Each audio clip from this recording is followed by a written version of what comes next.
It's true. Yes, I have been ill. Very ill. But why do you say that I have lost control of my mind? Why do you say that I am mad? Can you not see that I have full control of my mind? Is it not clear that I am not mad?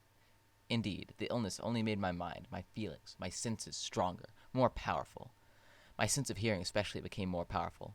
I could hear sounds I had never heard before. I heard sounds from heaven, and I heard sounds from hell.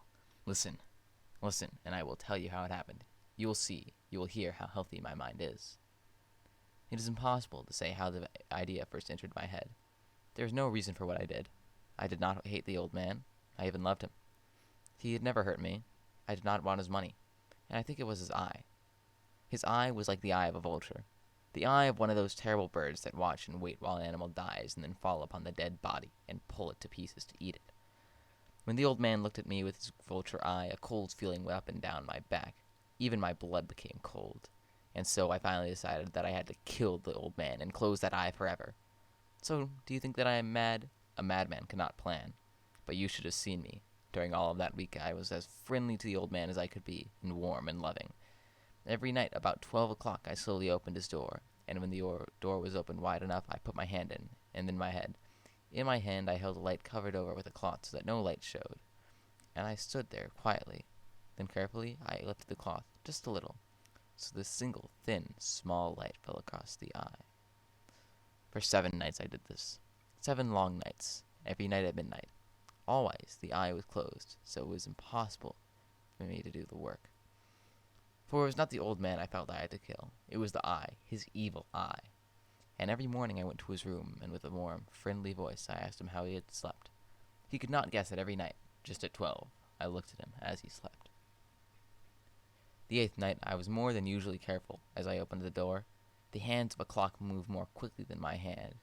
Never before had I felt so strongly my own power. I was sure now of success. The old man was lying there, not dreaming that I was at his door. Suddenly he moved at his bed. So you may think that I became afraid. But no. The darkness in his room was thick and black. I knew he could not see the opening of the door. I continued to push the door slowly, softly. I put in my hand, who cut with the covered light. Suddenly the old man sat up straight in bed and cried, "Who's there?" I stood quite still. For a whole hour I did not move, nor did I hear him lie down again in his bed. He just sat there, listening. Then I heard a sound, a low cry of fear which escaped from the old man. Now I knew that he was sitting up in his bed, filled with fear. I knew that he knew I was there. He did not see me there. He did not hear me there. He felt me there. Now he knew that death was standing there. Slowly, little by little, I lifted the cloth until a small, small light escaped from under it to fall upon that vulture eye. It was wide, wide open, and my anger increased as it looked straight at me. I could not see the old man's face, only that eye, that hard blue eye, and the blood in my body became like ice. Have I not told you that my hearing had become unusually strong? Now I could hear a quick, low, soft sound like the sound of a clock heard through a wall. It was the beating of the old man's heart. I tried to stand quietly, but the sound grew louder. The old man's fear must have been great indeed.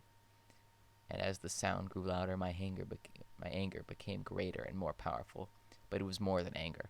In the quiet night, in the dark silence of the bedroom, my anger became fear, for the heart was beating so loudly that I was sure someone must hear.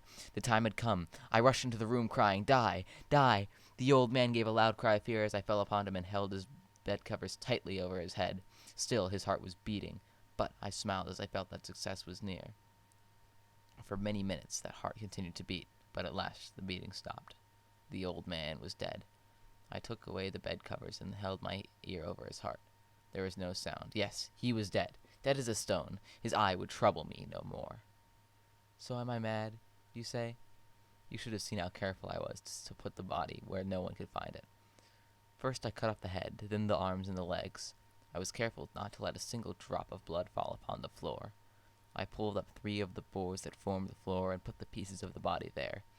Then I put the boards down again, carefully, so carefully that no human eye could see that they had been moved. As I finished this work, I heard that someone was at the door. It was now 4 o'clock in the morning, but still dark. I had no fear, however, as I went down to open the door. 3 men were at the door.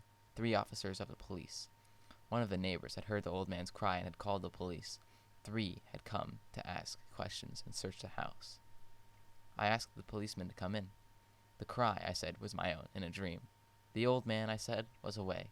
He had gone to visit a friend in the country. I took them through the whole house, telling them to search it all, to search it well. I led them finally into the old man's bedroom. As if playing a game with them, I asked them to sit down and talk for a while. My quiet, easy manner made the policemen believe my story. So they sat talking with me in a friendly way. But although I had answered them in the same way, I soon wished that they would go. My head hurt, and there was a strange sound in my ears. I talked more and faster. The sound became clearer, and they still sat and talked. Suddenly, I knew that the sound was not in my ears. It was not just inside my head. At that moment, I must have become quite white. I talked faster and louder still, and the sound too became louder. It was a quick, low, soft sound, like the sound of a clock heard through a wall, a sound I knew well. Louder it became and louder. Why did the men not go? Louder, louder. I stood up and walked quickly around the room.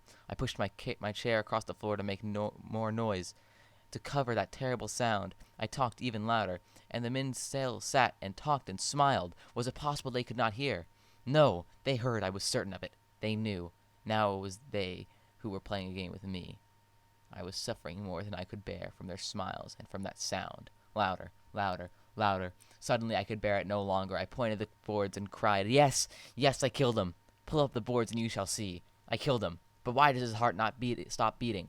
Why does it not stop?"